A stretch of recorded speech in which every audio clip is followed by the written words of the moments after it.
Hi, today we will learn how to host a website in Azure. To start with, open up PowerShell.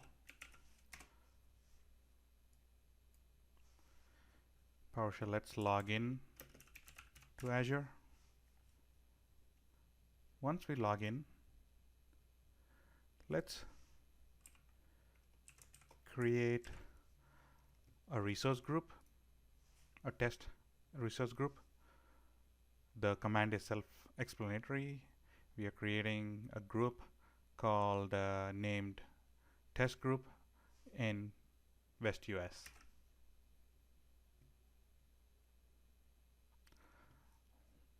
That should be pretty quick. Next, we need to create something called an app service plan. Here's the command for it. I'm going to name it test website, and we need to mention the resource group where we want to create the app service plan. We'll create an app service plan of type S1. This is basically the standard version of it.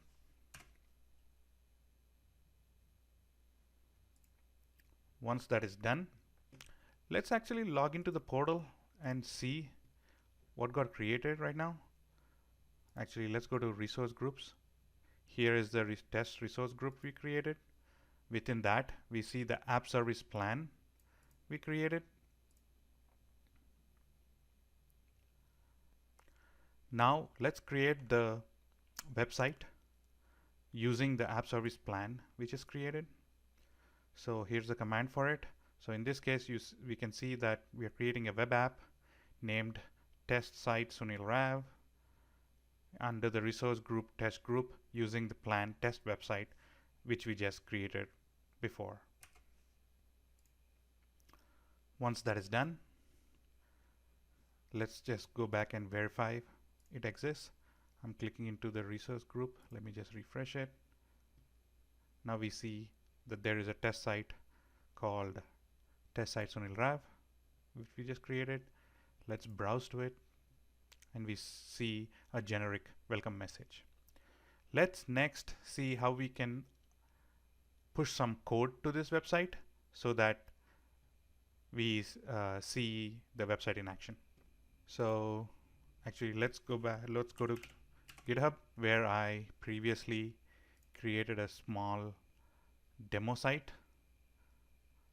So I'm just gonna get the clone URL from here, and let me just copy paste the command to deploy the source code to the web app we created. Here this is a web app. We want to deploy it to test site Sunil Rav, which is under the resource group test group, and I'm mentioning a repo URL right here to my GitHub repo. I'm telling it to use the master and do manual integration, which is as opposed to continuous integration, which we can also do. Here's for demo purposes, I'm just going to do manual integration. Once that is done, let's go back to our website in the Azure portal. I'm just going to refresh it quickly, and let's browse to it and see if we see any changes. Now we see a generic ASP.NET page, which is what I pushed to my Git repo for the demo site. So it's live now. Let's go back to the Azure portal. Click on the deployment center, which shows some stats about when code got pushed to this website. Here we see that it's using the repository which I gave it on the command line, and the last time I did it was a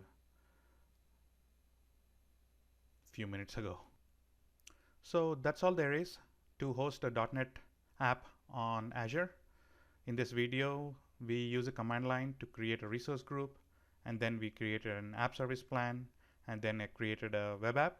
And the last thing we did was use the command line to push some Git repo code up to the website. Thank you for watching.